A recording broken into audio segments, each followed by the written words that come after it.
YouTube. We are going for part 2 of our special. This is Wrestling for Fans, joined again by Hardcore Christopher.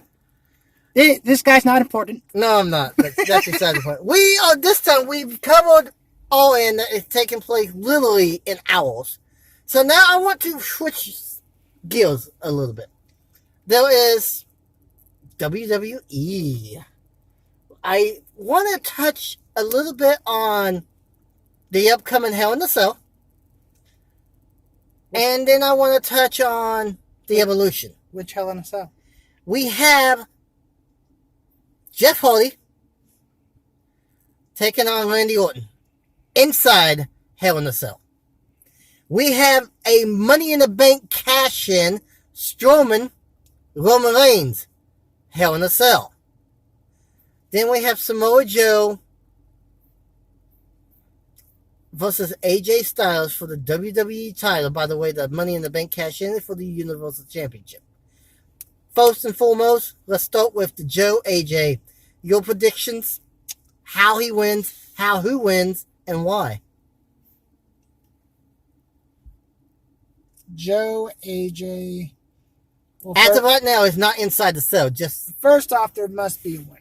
Mm-hmm. We already saw a double DQ. No, it wasn't a double DQ. Joe won the match. Well, okay. Let me rephrase. We've already seen a DQ finish. Bingo. And I am honestly shocked that this match is not in a cell. That's the thing. We are still 3-4 weeks out. So they could change that to make it a 3-cell night. Or even a 4-cell night. It's called Hell in a Cell for a reason. They call it wide open. I expect either it to be put in the cell or a no DQ announcement to be made. But if they do a no DQ announcement, then they also need to make it no countouts as well. Because this match is not staying in the ring. No, it's not. And it shouldn't, because the storyline they're going with, which I love. I love the storyline about Joe getting personal and everything like that. Well, if they keep it in the ring, it's going to diminish it in my mind. I don't like any time they bring in family. I think an accident can happen quickly. Here's a question though. Besides Shawn Michaels' wife getting punched by Chris Jericho, which was a complete accident, by the way. Has there, besides that incident, has there been any other incidents? Well, WWE does an excellent job of protecting the family. But what I do not like, a wife is one thing, but to invest in kids. I mean, we've seen the reactions of AJ's youngest at Money with no. Yeah, she was like at SummerSlam. Who are you? Get this guy away from me! I mean, they should never involve kids under the age of 10. Just a thought. Well, they involved Dominic, and he was 10 years old or so, or he was close to it. He was mature enough to understand this is what Daddy does for a living. So they've involved Ray's family more than once, though. Yeah, but like I said, a family member, especially a child, should never be involved. A wife or a husband, they are old enough to decide, okay, I will help my husband's job, sure. But they should never involve kids under the age of 10. Just saying. I think... Because, I mean, a kid does not know this is just Daddy's job. He's acting. Yeah. We all know it's not real. Well, I wouldn't go that far. I would. I mean, it's a drama, so to speak, show. It's a male sitcom. There we go. It's a male soap opera. But the action, they get physical. We know that. Matt Hardy went on record once, said, if you're going to hit me with a chair, I want you to go full flat. What part that I know is not real is the outcomes. The outcomes is already predetermined. We know that. Yeah. But it's still very, very entertaining, and I enjoy it. So I'm not going to stop watching it just because some other sports guy says, well, listen, all it is fake. The action is as real as it gets. What's fake is the outcome of the match. Okay, the end of the match. Boy, did this get taken tone. The end of the match is predetermined. Yes. But the toll that you do to get there, It's up to both people in the ring. Or, I guess, triple threat. It's up to them three people to tell the story that they were told to tell. But they had full... They basically what they do is they have a meeting in the back between the competitors, and them two or three or however many's in this match, they get to sit down and decide how they want to get from point A, bell ring, to point B, the end of the bell. and I know we were talking about Joe and AJ, but I don't think we're gonna get back on. We're not gonna get back on this. Yeah, we are. Real quick, who wins? Joe or AJ? And will it be a clean victory? And if so, who walks out with the title? I think that even though I think Joe's ready for a title run, I think AJ is going to keep it just for the sole fact he is the cover boy of WWE. That's why we're going 2K19. And this is going to be the real occasion we're going to have to completely agree because of the simple fact that he is the cover boy and it doesn't come out till October. Now, if Hell in a Cell was after, even a week after that game release, you can see a difference. But as of right now, we're going to say AJ retains the title, I think, in a no DQ match. I would love to see a sell. I just don't think it's going to happen. Okay, so number one, Randy Orton. Jeff Hardy, winner. I'm going to go out on Wednesday, Hardy.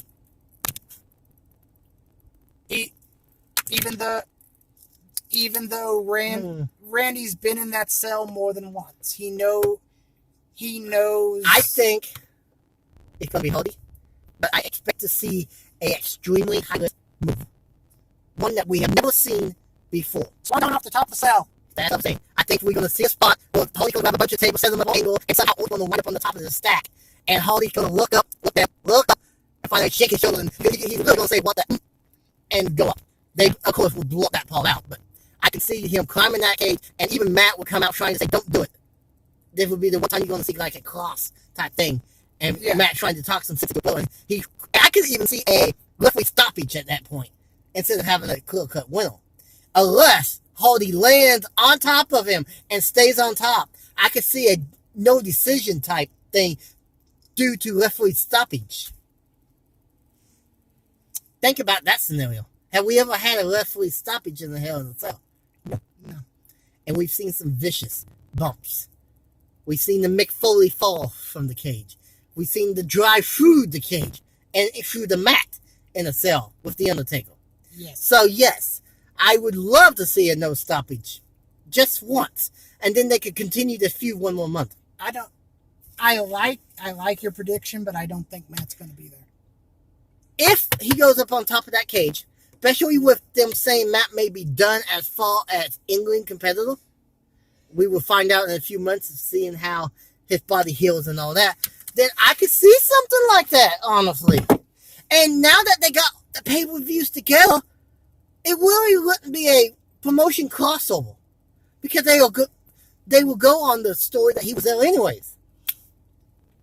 Okay, now we have the second Hell in a Cell match, which this one is interesting. Braun versus Roman. I don't see a change of title. The predictions is he's going to have a long title run. They don't know if it's going to be as long as Brock just had. But the predictions is close to a year at least. Unless they pull the ultimate shrub, which have been known to happen, then again, they could let him win the cash-in just to drop it the following month to him. This is going to be, they are booking this as a way to say the Shield can't get involved. We know the Shield has been given a month to prepare by the time we get to the cell. If they think they need to get in, that cage ain't going to stop them. How are they going to get in? Boat cutters for one. Oh yeah, Triple H did do that when... For two, we've had people underneath the ring before.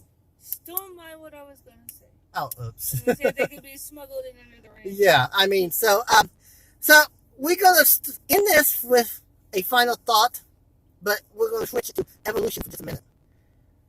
Is there truth to the rumor that Vince McMahon has been in contact with AJ Lee?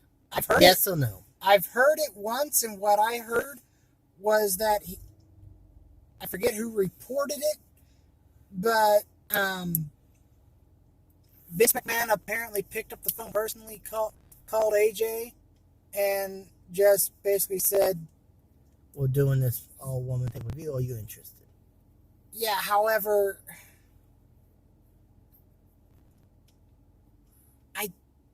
I don't see it happening I don't know. simply because of the reason. Look at who she's married to. Exactly. Okay, so we're going to drop the AJ subject just because, as of this point, I think it's just a rumor. I don't think that phone call was ever made.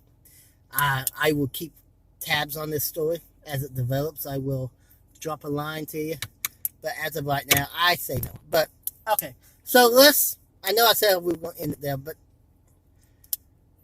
there's a couple more things we need to touch.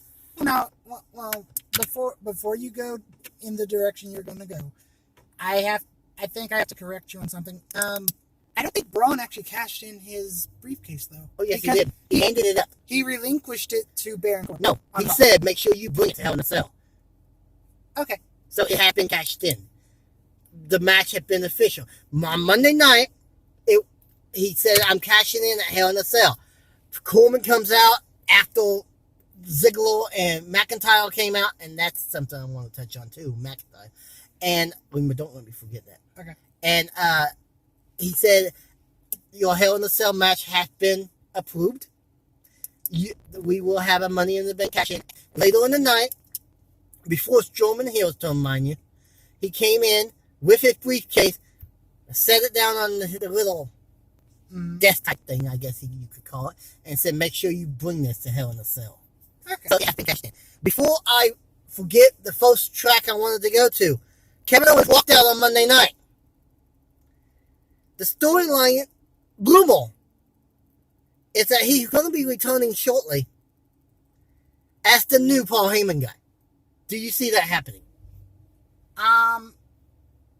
No. I don't either. Okay, well, that's... I don't see it happening mainly because... How can I put this? Paul Heyman is a great mouthpiece for people who cannot talk. And Kevin can talk. And Kevin can talk. Ronda Rousey, do you think she would be the Paul Heyman girl? She needs help on the mic. Mm-hmm. But she is a current champion. That would make But Paul Heyman look like a gold digger. But I don't think so, just because of the simple fact that she is the women's champion. And what this was rumored to stop being built months ago with Ronda Rousey and Paul Heyman. I don't think they would go that well. I could see a NXT call-up getting that nod. Aleister Black. That would be awesome, honestly. But we will see what time. I mean, the only thing that everyone can agree on is that WWE is trying to keep Paul Heyman as an on-air talent. In order for that to happen, he has to have a reason to continue to on-air. Unless Stephanie files Kurt Angle as GM officially and bring in Heyman. Well, because Coleman is just the acting. Yes. And he could go back to being his normal role if Stephanie really wants it. So before I forget, let's switch a little bit and get off Paul Heyman for a while. Drew McIntyre is set to have a huge push after Hell in a Cell to become the next challenger for the Universal title. If that happens, because we haven't got to Hell in a Cell yet, so we don't know for sure if they are going to. If that happens, do you see a laugh start going between Ziggler and McIntyre? Well, allow me to address. Especially if he wins it. Allow me to address the push real quick. I honestly can see it happen because think about, okay, when Jinder Mahal returned, he had an entirely different physique than what he had in that god-awful 3MB gimmick. Yeah, and the sad thing is, all three of the members is now back under the WWE umbrella. And Drew, he is more comfortable. More vicious. He's more vicious. He doesn't need Dolph Ziggler. No. Which I think, honestly, if they want to do like a rift, I think, have Drew cost Ziggler the Intercontinental title. Oh, you mean the rematch? The rematch. Yeah, well, it would make no sense to have a laugh up until he becomes number one contender. What? It would have to be like a battle royal. I mean, right now it makes no sense for a split. Now, once he goes for that title, that would be the ideal time of having Ziggler turn on McIntyre. Mm-hmm. Because then it costs someone something. Right now, he's more of a bodyguard type. Basically how Diesel was Shawn Michaels. Pretty much. Let McIntyre win like 20 battle royal type thing. And then at the actual title match, let Ziggler turn on him then. Then that could set up for a heck of a feud. It would give Roman a chance to have a pretty decent run before McIntyre winds up getting back to his main focus. On a final note, before we end this one, we're going to go to Impact Wrestling just to touch base on one thing, because I haven't really watched it the last couple of weeks. I haven't had a chance. My DVR is getting loaded. I need to actually watch the last few. What are your thoughts about Impact fixing the financial problems by at least 90%? Well, I am glad to see that, first off, that Dixie Carter's out of it, because Yeah. she was basically the sole reason why Impact was that way. Mm-hmm. Because when you had Jerry and when you had Jeff running the show, Jerry and Jeff are two of the greatest minds in this business, and you hand it over to someone that doesn't know their head from a hole. Yeah, the Kohler family was financing it. That's all fine and dandy, but you need a wrestling background from someone to run the thing. But when you start giving your finances over to other people, Then it becomes a problem.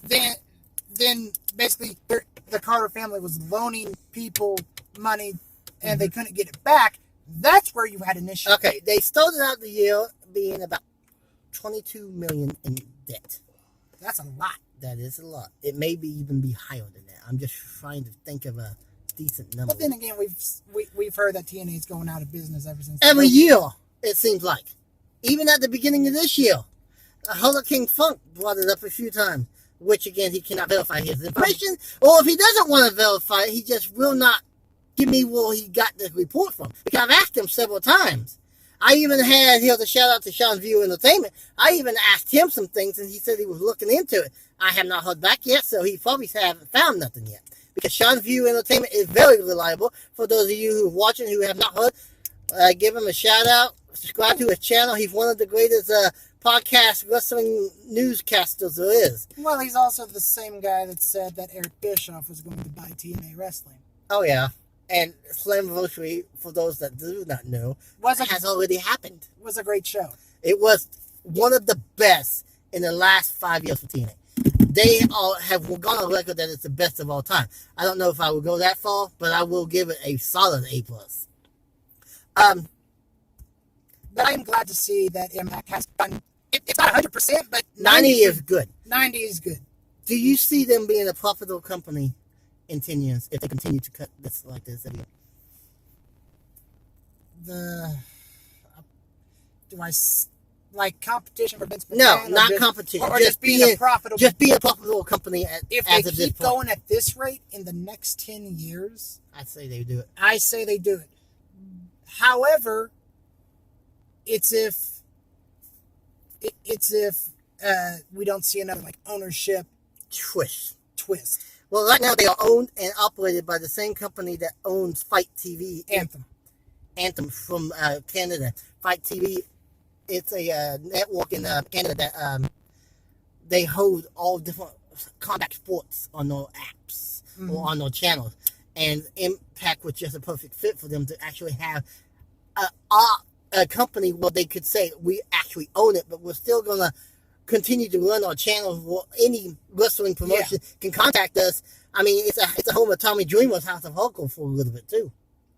It's a home of Ring of Honor. It's a home of UFC Canada, all sorts of stuff. But I think it could be profitable, very profitable. If they continue at this rate, they could give Vince a run in 20, 25 years, by which point it will be Triple H. But they are more focused on not trying to take over They're company. focused on They their are own company. focusing, well, not only that, but they are working with all these other promotions. When Vince steps down completely, Triple H, I can see him working with all the companies. He's already shown that he will work with people. He got a program with Bob going. Mm-hmm. And a matter of fact, the Dream, Velveteen Dream from NXT, Yeah. is going there for a 2-show deal. On a final note with Impact, I think if they continue at this rate, without any major finance problems popping up, in 10 years, they will at least be out of the red and in the black. Okay. I know you said we were going to end the video on this note, but let's veer back to Paul Heyman for a second. Mm-hmm. Let's talk about Asuka. Could you see Asuka, since she has been doing a lot of losing,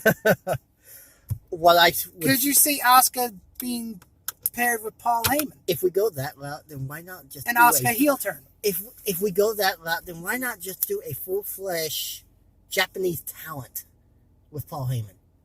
We got several Japanese people that English is very limited, and I'm pretty sure Paul can speak it because he's all over the country, all over the globe. He spoke Samoan to Roman.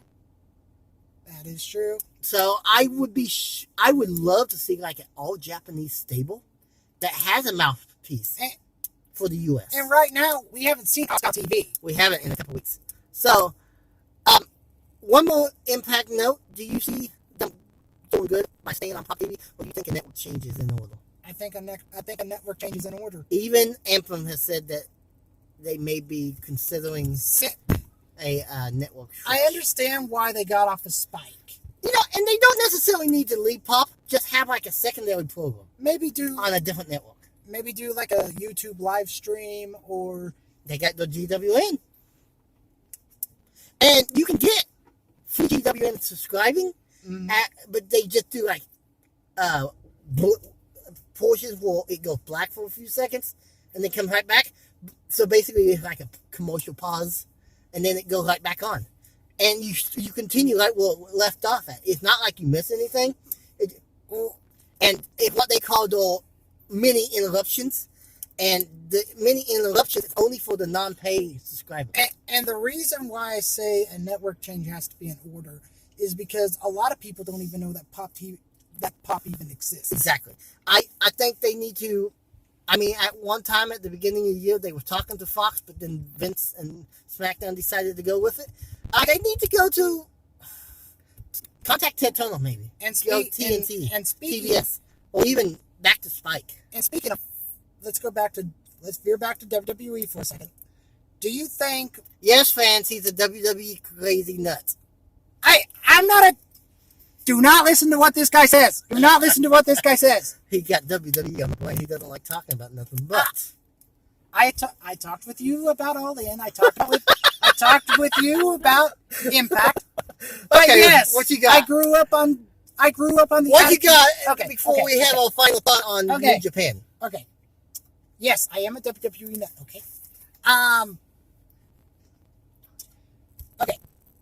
Since Fox is being host to SmackDown, do you think this could kill the brand split? No, I don't. I think he's going to make it stronger. But The USA has always been a strong. But the WWE is getting $2 billion, so if Fox is willing to pay out that sort of money, you wouldn't think they'd be going with. The only way it's going to kill the brand split is if Fox wants to buy in. You don't think it would kill the WWE, would you? No. Now, if they are sold to Fox, that's going to be interesting to see what happens, because there is a rumor that they have been talking about a sell. Vince says he's always open. He's a businessman. And Vince is a great businessman. So, I say we play this by ear and see what happens, because there was also a rumor that Fox Sports 1 may be host to an NXT program. But he'll also but Vince will also be busy with the XFL. Coming up in 2020. And 2019 is going to be the year you're going to probably see a lot more activity going. So, on a final note, before we close it, because it's just about time for us to go into the church. New Japan Pro Wrestling have been making waves in the U.S. for the last 2 years. They are currently on Access TV. This is a two-part question. First, do you see them continuing to tour the U.S. and getting bigger as far as U.S. competition goes? Yes. Time frame. do you think they could be at least head-to-head with Impact Wrestling as competition?